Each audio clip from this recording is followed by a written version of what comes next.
അല്ല ചെങ്ങായിമാരെ, അങ്ങനെ ഈ കൊല്ലവും കഴിഞ്ഞു. 2025 നമുക്ക് ഈ സെറ്റപ്പ് ഒക്കെ ഒന്ന് മാറ്റിയെടുക്കണ്ടേ? എന്ത് മാറ്റം? മേലെങ്കിലും ഒരു പണിയില്ല, ജിമ്മില്ല, ഓട്ടമില്ല, നടത്തുമില്ല. ഇതൊന്നും ഇല്ലെങ്കിലും സുനേട്ടാ, കൊളസ്ട്രോളിനും ഷുഗറിനും ഒരു കുറവ് ചെല്ലാം.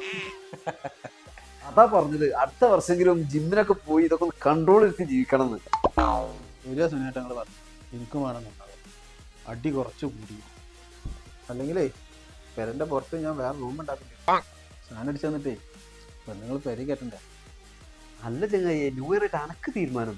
പിന്നെ ഫാസ്റ്റ് ഫുഡിന്റെ ഉപയോഗം കുറക്കുക എന്നുള്ളതാണ് 2025 എൻ്റെ എയിം. കഴിഞ്ഞ ആഴ്ച തന്നെ 5000 റുപ്യാണ് ഞാൻ തീറ്റയ്ക്ക് വേണ്ടി ചെലവാക്കിയത്.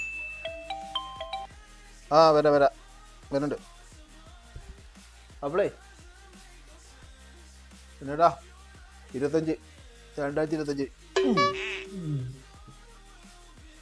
എന്തോ കഥ അല്ലേ? പെണ്ണുങ്ങളെ കോളിന് വന്നോ കുളിക്കണേ? ഞാനങ്ങോട്ട് എന്താ തീരുമാനങ്ങളൊക്കെ? ഇവിടെ പുതിയതല്ലേ, ഒന്നും നടക്കാൻ പോകുന്നില്ല. ജിമ്മിന് പോകാൻ നടക്കുന്ന സുനിയേട്ടൻ അയാളെ വീടിന്റെ അടുത്ത ബിൽഡിങ്ങിലാണ് ജിമ്മ് വർക്കാണ്. അവിടുത്തെ പാട്ട് ഇട്ടിട്ട് ഉറങ്ങാൻ പറ്റില്ല അറിഞ്ഞാൽ അവിടെ പോയി കച്ചറ ഉണ്ടാക്കിയ ആളാണ്. പിന്നെ സാധിക്ക് 2 ദിവസം ഡ്രൈ ഡേ ഒക്കെ, 3-ാം ദിവസം പഴയ മൈ. പിന്നെ ഇതൊക്കെ കൊല്ലമുള്ള ചടങ്ങ് മാത്രം. അല്ല, നിങ്ങളും പറഞ്ഞില്ല തീരുമാനങ്ങൾ അതൊക്കെ പാലിക്കുക. പിന്നെ ഞാൻ അടുത്ത കൊല്ലത്തിന് നിൽക്കൂല. ഇന്ന് മുതൽ ഫാസ്റ്റ് ഫുഡ് കട്ട്.